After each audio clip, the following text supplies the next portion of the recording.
الو سلام. احلام جان حالت چطوره؟ حالم بده. چی شده خانوم؟ حالم بده. پریش اومده.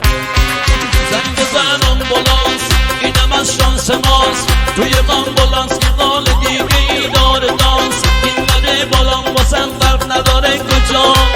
دکتر قرش بده یکم برقص برام. گیجه گیجه گیجه گیجه میخورم جلو جلو. فکر کنم قرار امشب به تو بسپارم دلو.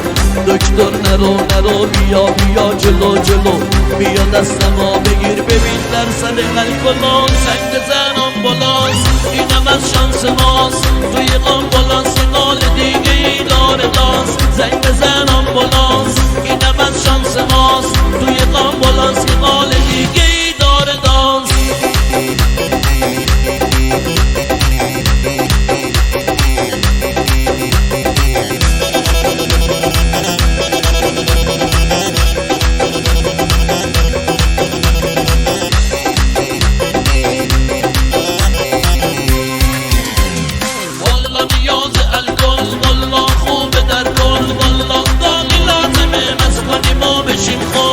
نمیدونم این آقا دکتر یا کلانتره.